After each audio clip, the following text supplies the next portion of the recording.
All right, today we're going to tear into a really powerful new strategy that goes way beyond that classic tech debate that, let's be honest, we're all a little tired of. We're actually looking at a blueprint for building a company that's more agile, more competitive, and truly ready for the future. So let's jump right in. You've probably been in this meeting 100 times, right? The classic build or buy. It's this perpetual tug of war. Do you spend the time and money to build a completely custom system that fits your needs perfectly today? Or do you just buy an off-the-shelf SaaS suite that promises speed and convenience? This one question has dominated tech strategy for years. But here's the thing. What if that entire debate is just wrong? What if the most innovative, fastest-moving companies out there are quietly taking a third path? Because it turns out this whole build versus buy thing, it's a false dichotomy. So, in the next few minutes, we're going to break down exactly why this old binary choice is, frankly, a trap.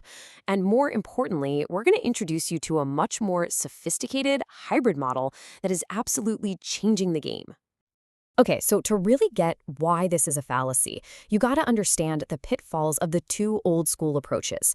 Just think of them as two very different but equally dangerous traps that can completely stifle a company's growth and its ability to innovate. First up, we've got the monolithic mire. Sounds kind of gross, right? Well, it is. This is what happens when you decide to build everything yourself, all in one single tightly coupled system. And it feels simple at first, maybe when you're a startup, but over time, that beautiful asset becomes this massive technical anchor, just weighing you down and slowing everything to a crawl. And believe me, the pain from a monolith is so real. A tiny little change in one piece of the code can set off this unpredictable, cascading chain of failures everywhere else. Want to update one small feature? Sorry, you got to redeploy the entire application. Need to scale up just one part of the system that's getting hammered with traffic? Too bad, you have to scale the whole thing, which is a massive waste of money and resources.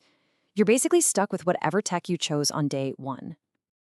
And then you've got the complete opposite end of the spectrum. Trap number 2, the SaaS suite ceiling.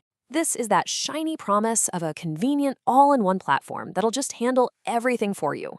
And yeah, it's fast to get up and running, but that convenience, it comes with a very, very steep hidden price.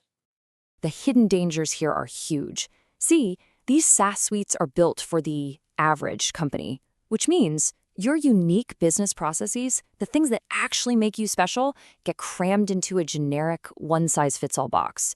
You're basically commoditizing your own secret sauce. And the biggest risk of all, vendor lock-in. Once your business is deeply tangled up in their system, trying to leave is so painful and expensive that the vendor has all the leverage over you. So when you lay it all out like this, you could see the problem, right? Both paths kind of lead to a dead end. The monolith gives you this brittle, hard-to-change differentiation, but it's painfully slow. The SaaS suite gives you some speed, sure, but you completely sacrifice what makes you unique and you take on massive risk. And look at the bottom line. In the long run, they both have a high total cost of ownership. Neither one is really built for how we need to operate today. So, this is where it gets good. This brings us to the actual solution, a new way of thinking called the composable enterprise, and it's all guided by one simple but incredibly powerful principle. Okay, first let's talk about context. Think of this as all the commodity stuff, the table stakes. These are the operations you absolutely have to have to run your company. Things like processing payments, running payroll, basic CRM. They're essential for sure, but they don't give you any kind of competitive edge. Your competitors are doing the exact same thing. And then you have your core. This is your magic. This is your secret sauce. It's the unique algorithms, the proprietary business logic, the super specialized workflows that make you completely different and way better than anybody else in your market. This is the IP you have to build, you have to own, and you have to protect like it's the crown jewels. And that all leads to this one simple, powerful rule that should guide every single technology decision you make from now on. Buy your context, build your core. You buy the best-in-class tools for the commodity stuff, and you focus all your precious, expensive engineering talent on building what actually makes you unique. Okay, that all sounds great in theory, but what does it actually look like in the real world? Let's make this concrete. We're going to walk through an example of a B2B logistics company that uses a tool like Stripe to show you exactly how this hybrid model works in practice. The playbook here is actually pretty straightforward. Step one, they buy their foundation. They treat payments as context as a commodity, so they use Stripe to handle all that undifferentiated heavy listing, like being PCI compliant or accepting 135 different currencies. Then step two, they build their core. They create this constellation of small custom microservices that sits on top of Stripe and contains all of their unique proprietary business logic.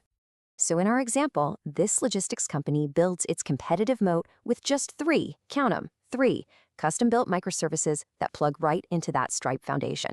This is where the magic happens. This is where the real advantage is created. Let's break them down. Let's get into the nitty-gritty. First, they build a custom billing microservice because their pricing model is super complex and usage-based, something no off-the-shelf tool could ever handle. Second, they build a dynamic entitlement microservice to manage really complicated customer contracts and feature access instantly. And finally, they build their own fraud detection service. They use machine learning that's trained specifically on their unique logistics data to make Stripe's generic tools way, way smarter. You see, they buy the utility, but they build the intelligence. Now, this isn't just about cool tech for the sake of cool tech. Nope. This hybrid architecture delivers real, tangible business results that make the entire C-suite sit up and pay attention. And the payoff is huge. We're talking about radical agility. You can deploy new features in hours or days, not months or quarters. You get strategic optionality. Because you own your core logic, vendors like Stripe just become interchangeable plumbing. If a better, cheaper payment provider comes along tomorrow, you can swap them out.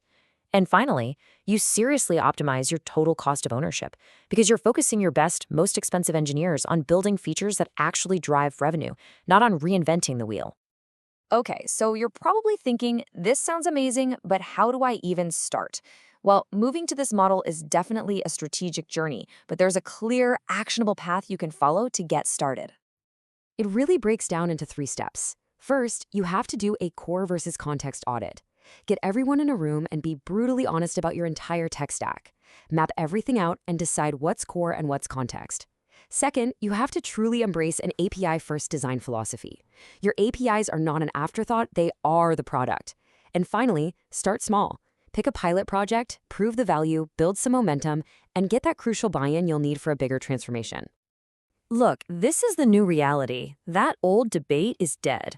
The most successful companies of the next decade won't be pure builders, and they won't be pure buyers. They will be master assemblers. The winners are going to be the ones who can masterfully combine the best commodity services out there with their own unique custom-built advantages. So I'll leave you with one final question to think about for your own organization. In this new era, are you a builder, a buyer, or an assembler?